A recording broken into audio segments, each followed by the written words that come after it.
नमस्कार दोस्तों, स्वागत है आपका हमारे YouTube चैनल त्रिमूर्ति क्लासेस श्री गंगानगर में। तो हमारा टॉपिक चल रहा है राज्यपाल। और जहाँ तक हमने पढ़ा है पहले वहाँ तक हम रिवाइज कर लेते हैं। सबसे पहले हमने पढ़ा था भाग 6 के अंदर है राज्य की संविधान सभा की संज्ञा दी जाती है। राज्य की कार्यपालिका कौन से भाग के अंदर, तो संविधान के भाग 6 के अंदर है। अनुच्छेद पूछे तो 152 से 167 तक है, सॉरी 153 से 167 तक है। फिर हमने पढ़ा था राज्यपाल। राज्यपाल प्रत्येक राज्य में एक राज्यपाल होगा। अनुच्छेद कौन सा है, 153 के अंदर है। और ये 7वें संविधान संशोधन 1956 के माध्यम से क्या किया गया था कि एक राज्यपाल को अधिक कार्यभार भी दिया जा सकता है। मतलब जिस राज्य, जैसे राजस्थान के राज्यपाल हैं उन्हें हरियाणा का भी राज्यपाल बनाया जा सकता है। ये कौन से संविधान संशोधन के माध्यम से कहा गया था, तो ये 7वां संविधान संशोधन माध्यम से कहा गया था। फिर था राज्य की समस्त कार्यपालिका शक्ति कहाँ पे है, तो कार्यपालिका शक्ति पूछे राज्यपाल के कहाँ पे है, 154 के अंदर है। फिर राज्यपाल की नियुक्ति करनी थी कितने, 5 में, 155 के अंदर थी। कौन करता है, राष्ट्रपति। किसके परामर्श, केंद्रीय मंत्रिपरिषद के परामर्श पर। और ये राज्यपाल की नियुक्ति का प्रावधान कनाडा से लिया गया है। फिर कार्यकाल कितना था, 5 वर्ष या सामान्यतः 5 वर्ष और राष्ट्रपति के प्रसाद पर्यंत तक। कार्यकाल कहाँ पे था, 156 के अंदर था। फिर हमने पढ़ा था योग्यता कितनी, 157 के अंदर, वह भारत का नागरिक और उनकी आयु 35 वर्ष पूर्ण हो चुकी हो। फिर थी शर्तें कितनी लगानी थी, 8, 158 के अंदर था। फिर शपथ लेनी थी 159 के अंदर। शपथ कौन दिलाता है, उच्च न्यायालय के न्यायाधीश दिलाते हैं। और वो उपस्थित ना हो तो उच्च न्यायालय के वरिष्ठ न्यायाधीश के द्वारा राज्यपाल को संविधान तथा विधि के संरक्षण की शपथ दिलाई जाती है। फिर हमने राज्यपाल की शक्तियां पढ़ी थी, कार्यपालिका शक्ति पढ़ी थी, 154 के अंदर कार्यपालिका शक्ति है। फिर हमने पढ़ा था राज्यपाल के नाम से ही सारे कार्य होते हैं, समस्त कार्य राज्य के जो भी होते हैं राज्य सरकार करती है, वो 166 के अंदर था। फिर हमने पढ़ा था राज्यपाल मुख्यमंत्री से परामर्श भी मांग सकता है, प्रशासन या विधान के संबंध में सूचना प्राप्त कर सकता है, तो वो कौन से अनुच्छेद में, 167 के अंदर। और इम्पोर्टेंट था ये अनुच्छेद। फिर हमने पढ़ा था भी मुख्यमंत्री, महाधिवक्ता, लोकायुक्त, राज्य लोक सेवा आयोग, राज्य निर्वाचन आयुक्त, राज्य सूचना आयुक्त, राज्य मानवाधिकार आयोग, राज्य में स्थित विश्वविद्यालयों के कुलपति और राज्य महिला आयोग के अध्यक्ष व सदस्यों की नियुक्ति कौन करता है, तो राज्यपाल करते हैं। फिर इनमें 3 पढ़े थे हमने, राज्य लोक सेवा आयोग, राज्य निर्वाचन आयुक्त और राज्य मानवाधिकार आयोग की नियुक्ति तो राज्यपाल करता है, लेकिन इन्हें पद से हटा कौन सकता है, तो ये राष्ट्रपति हटा सकते हैं। फिर हमने पढ़ा था महाधिवक्ता वर्तमान में कौन है, तो महेंद्र सिंह सिंघवी हैं, याद रखना। लोकायुक्त कौन है, प्रताप सिंह लोरा है। लोक आरपीसी के अध्यक्ष कौन है, तो संजय कुमार श्रोत्रिय हैं। और आरपीसी के प्रथम अध्यक्ष पूछे तो एस के घोष हैं। फिर राज्य निर्वाचन आयुक्त कौन थे, हैं वर्तमान में, मधुकर गुप्ता है। फिर सूचना आयुक्त पूछे तो कौन है, देवेंद्र भूषण गुप्ता है। फिर राज्य मानवाधिकार आयोग के अध्यक्ष सदस्य कौन है, तो गोपाल कृष्ण व्यास हैं। फिर हमने पढ़ा था राज्यपाल की विधायी शक्तियां, ये तो कार्यपालिका शक्ति थी। फिर विधायी शक्तियां पढ़ा, 168 के अंदर क्या है, राज्यपाल को विधानमंडल का अभिन्न अंग माना गया है। विधानमंडल का गठन राज्यपाल, विधानसभा और विधान परिषद से मिलकर होता है, कौन से अनुच्छेद, 168 के अंदर। फिर हमने पढ़ा था राज्य विधान परिषद 1/6 सदस्यों की, राज्य विधान परिषद के 1/6 सदस्य मनोनीत किए जाते हैं, वो कौन से अनुच्छेद, 171 के अंदर। कौन, उनका संबंध साहित्य, विज्ञान, कला, समाज सेवा, सहकारिता आदि से होता है। फिर राज्यपाल विधानमंडल के अधिवेशन को आहूत करना, सत्र अवसान करना, विधानमंडल सभा को विघटित करना की शक्ति प्राप्त है, 174 के अंदर है। ये याद रखना इंपॉर्टेंट है, ठीक है। फिर 175 के अंदर हमने पढ़ा था अभिभाषण जारी, और विशेष अभिभाषण पूछे तो 176 के अंदर है, ठीक है। फिर 180 के अंदर क्या है, अध्यक्ष और उपाध्यक्ष राज्य विधानमंडल सभा में नहीं हो तो उनकी कार्यवाहक अध्यक्ष की नियुक्ति करते हैं, 180 के अंदर विधानसभा में। और विधान परिषद में कार्यवाहक सभापति की नियुक्ति करते हैं, तो 184 के अंदर। फिर हमने पढ़ा था विधानमंडल के सदस्यों की नियोग्यता का निर्धारण कौन करता है, राज्यपाल करते हैं, कौन से अनुच्छेद में करते हैं, तो 192 के अंदर करते हैं। और किसके परामर्श पर करते हैं, तो केंद्रीय निर्वाचन आयोग के परामर्श पर करते हैं। फिर अनुच्छेद 200 पढ़ा था, जिसके अंदर राज्यपाल राष्ट्रपति के लिए विचाराधीन आरक्षित रख सकते हैं विधेयक को, विधेयक पर स्वीकृति भी दे सकते हैं, उन्हें सुरक्षित रख सकते हैं, उन्हें दोबारा पुनः विचार के लिए लौटा सकते हैं। फिर हमने पढ़ा अध्यादेश। अध्यादेश राज्यपाल कौन से अनुच्छेद में जारी करता है, तो 213, और राष्ट्रपति 123, राज्यपाल 213 के अंदर अध्यादेश जारी कर सकते हैं। फिर उनमें कुछ विषय पढ़े थे। फिर हमने न्यायिक शक्ति पढ़ी थी। न्यायिक शक्ति के अंदर हमने पढ़ा था राज्यपाल की न्यायिक शक्ति पूछे कौन से अनुच्छेद में, 161 के अंदर, जिसके अंदर राज्यपाल क्षमा कर सकते हैं, अपराधी को लघुकरण, परिहार, विराम, विलंबन, शक्तियां, मृत्युदंड संबंध केवल राष्ट्रपति में राज्यपाल कर सकते, लेकिन मृत्युदंड है ना वो केवल राष्ट्रपति को ही, मृत्युदंड से संबंध में शक्ति केवल राष्ट्रपति को ही प्राप्त है। समाधान कर सकते हैं राज्यपाल, लघुकरण कर सकते हैं, परिहार कर सकते हैं, विराम कर सकते हैं और प्रतिलंबन कर सकते हैं, प्रविलंबन कर सकते हैं। ठीक है, तो फिर मैंने आपको बता देता हूँ कि क्षमा क्या होता है, लघुकरण क्या होता है, परिहार क्या होता है। लघुकरण क्षमा होता है ना, क्षमा क्या होता है, पूर्णतः माफ कर देना, ये तो सबको पता है, पूर्णतः माफ कर दिया मतलब कभी अपराध हुआ ही नहीं, तो ये तो होगी समाधान की शक्ति। ठीक है, फिर उसके बाद था लघुकरण। लघुकरण क्या होता है, लघुकरण होता है सजा की प्रकृति होती है ना जो, उसमें बदलाव, जैसे मृत्यु दंड को कठोर कारावास में बदल दिया जाता है। लघुकरण में क्या होता है, जैसे किसी को क्या दिया है, मृत्यु दंड दिया है, तो उसने कोई याचिका लगा रखी है, लेकिन राज्यपाल उसमें क्या करता है, लघुकरण कर देता है। तो वो क्या करते हैं, जो मृत्युदंड उसको दिया गया है ना, तो उसको क्या कर देगा, कठोर कारावास में परिवर्तन कर देगा, न कि उसे मृत्युदंड देगा, उसको कठोर कारावास में बदल देना ही क्या कहलाता है, लघुकरण कहलाता है। फिर हमने पढ़ा था परिहार, लिख ही देता हूं मैं, लघुकरण का क्या मतलब होता है, सजा की प्रकृति को बदलना, जैसे मृत्युदंड को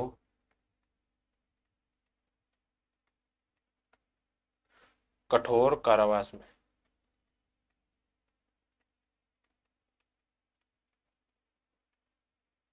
बदलना, बदलना ही क्या कहलाता है, लघुकरण कहलाता है।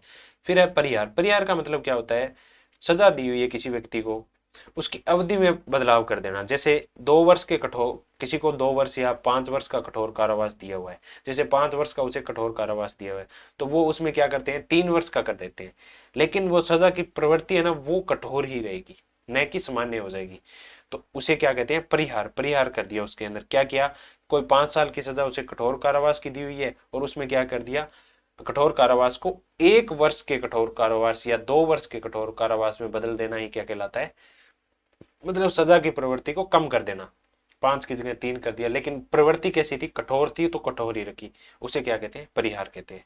तो इसके अंदर लिख देते हैं, सजा की अवधि को बदलना, जैसे 2 वर्ष के कठोर कारावास को 1 वर्ष में कठोर कारावास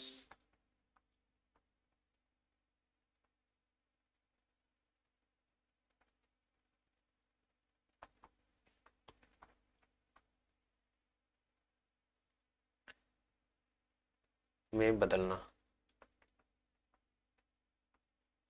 क्या कहलाता है, परिहार कहलाता है। फिर है विराम। विराम का मतलब क्या होता है, कोई विशेष, किसी को सजा हुई है, उसकी विशेष परिस्थितियों में क्या किया जाए, सजा को कम करना, जिसमें शरीर की अपंगता हो गई उसको, या किसी कोई चोट लग गई, या कोई महिला गर्भवती है उसकी सजा में क्या कर दिया, परिवर्तन, इसके विराम लगाना ही क्या कहलाता है, वजह में सजा को कम करना, या शारीरिक अपंगता, गर्भावस्था के, गर्भावस्था होती है महिला की, तो उसके कारण उसको क्या कर दिया जाता है, जो सजा उसको दी जाती है उसके अंदर क्या कर दिया, थोड़े टाइम के लिए विराम लगा दिया जाता है, मतलब रोक दिया जाता है, तो वो स्थिति क्या हो जाती है, विराम की स्थिति हो जाती है। फिर है प्रविलंबन। प्रविलंबन क्या होता है, किसी दंड को कुछ समय के लिए, कोई उसको दंड दिया गया है उसको कुछ समय के लिए टालने की प्रक्रिया ही, जैसे फांसी की सजा को कुछ समय के लिए टाल दिया जाता है, लेकिन कुछ समय ही टाला जाता है, लेकिन वो फांसी तो होके ही रहेगी, मतलब जिस तारीख को दी है उस तारीख को टाल दिया जाता है, मतलब 1 महीने आगे रख दी जाती है, तो ऐसे करके कुछ समय के लिए टालना ही क्या कहलाता है, प्रीलंबन कहलाता है। ठीक है, प्रीविलंबन। विराम का तो आपको पता ही है भी, कुछ परिस्थितियों की वजह से उसको क्या कर दिया है, उसकी सजा को रोक दिया गया है भी, मतलब कुछ समय के लिए उसको रोकना ही क्या कहलाता है, विराम लगाना कहलाता है। फिर प्रविलंबन होता है किसी दंड को कुछ समय के लिए टालने की प्रक्रिया, जैसे फांसी को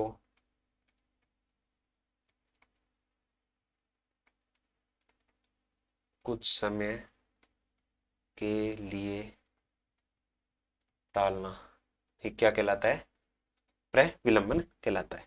तो ये राज्यपाल की समाधान, लघुकरण, परिहार, विराम और प्रविलंबन की क्या है? शक्तियां हैं। और ये न्यायिक शक्तियां हैं सारी, और किसके अंदर है? 161 के अंदर। अनुच्छेद पूछे तो 161। और राष्ट्रपति समाधान की शक्ति 72 बार समा कर दिया आपको, तो अनुच्छेद 72 के अंदर राष्ट्रपति समाधान की शक्ति है। ठीक है,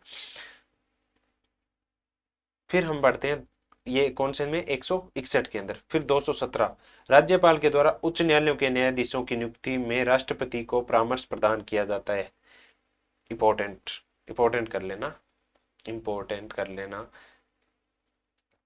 अनुच्छेद 217, इसके अंदर क्या होता है? राज्यपाल के द्वारा उच्च न्यायालय के न्यायाधीशों की नियुक्ति में राष्ट्रपति को परामर्श प्रदान किया जाता है। कोई उच्च न्यायालय है अपने, जैसे जोधपुर के अंदर उच्च न्यायालय है, उसके मुख्य न्यायाधीश है, न्यायाधीश है, उनकी नियुक्ति होनी है, तो उनकी नियुक्ति में राष्ट्रपति को क्या किया जाता है? परामर्श प्रदान किया जाता है। किसके द्वारा? राज्यपाल के द्वारा। और अनुच्छेद पूछे तो 217 के अंदर। ठीक है, राज्यपाल के द्वारा उच्च न्यायालय के न्यायाधीश या न्यायाधीशों की नियुक्ति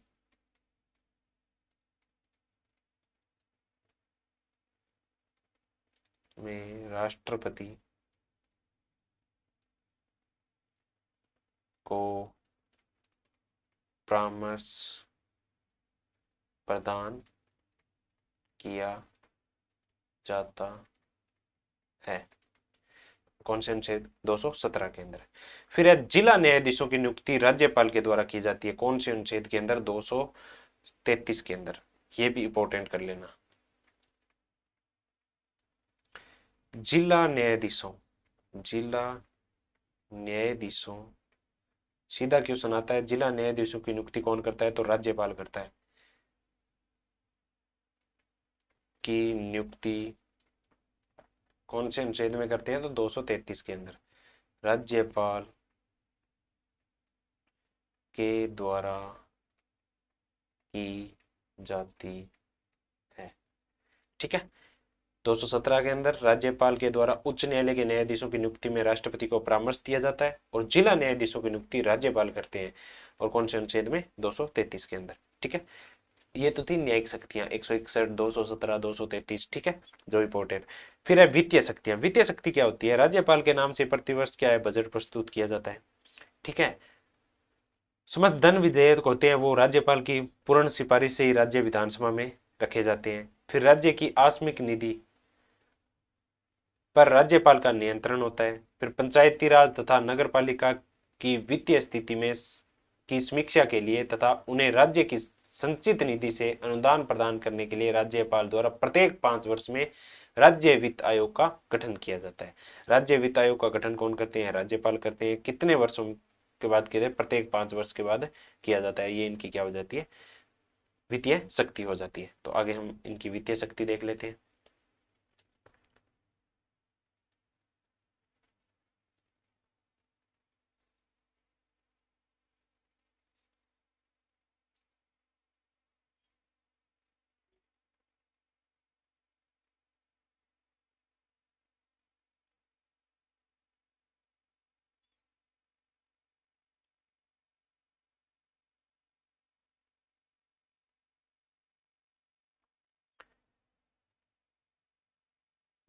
वित्तीय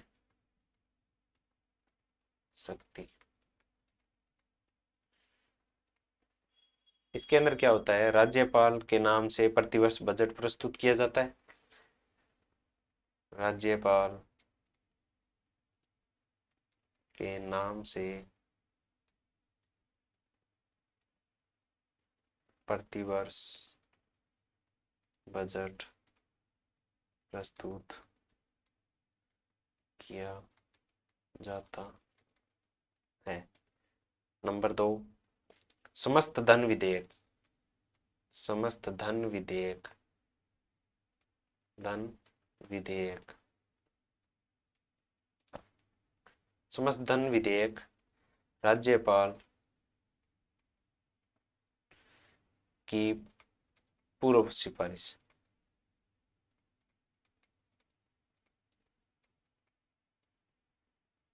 से राज्य विधानसभा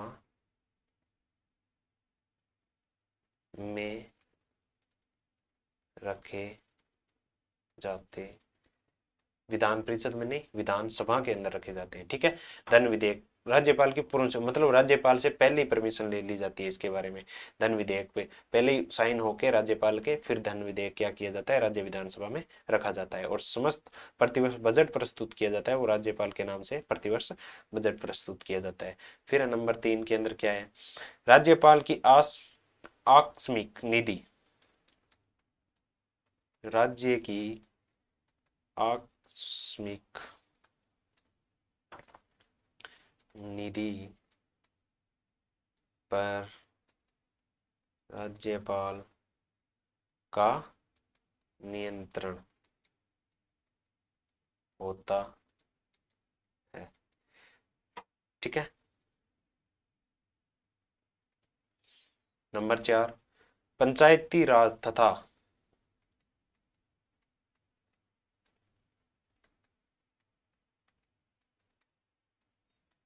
नगर पालिकाओं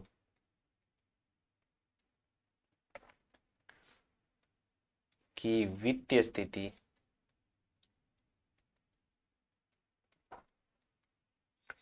की समीक्षा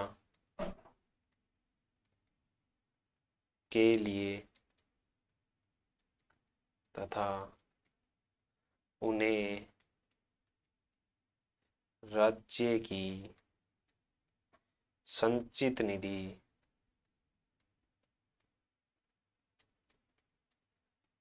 से अनुदान प्रदान करने के लिए राज्यपाल के द्वारा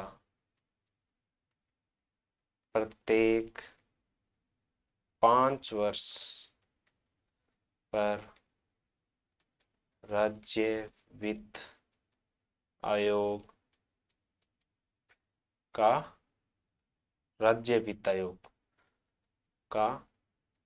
गठन किया जाता है। ठीक है, ये थी वित्तीय शक्ति। क्वेश्चन ऐसे के ऐसे ही आ सकता है, कौन सा कथन सत्य है, राज्यपाल की वित्तीय शक्तियों के बारे में कौन सा कथन सत्य है या असत्य है। तो ये कथन सत्य है, 5 वर्ष में राज्य वित्त आयोग का गठन करता है। अब आपको कमेंट बॉक्स में बताना है राज्य वर्तमान के अंदर राज्य वित्त आयोग का के अध्यक्ष कौन है। ठीक है, तो ये था हमारा आज की क्लास। वीडियो अच्छा लगे तो चैनल को सब्सक्राइब करें, वीडियो को ज़्यादा से ज़्यादा शेयर करें ताकि आपके दोस्त वगैरह आगे भी इसको पढ़ सकें। ऐसे ही मैं चैप्टर वाइज पूरा राज्यपाल करवाऊंगा और अच्छे तरीके से पढ़ाऊंगा आपको, कोई क्वेश्चन गलत होने की गुंजाइश नहीं रहेगी। तो चैनल को ज़्यादा से ज़्यादा सब्सक्राइब करें, वीडियो को ज़्यादा से ज़्यादा शेयर करें, लाइक करें। धन्यवाद।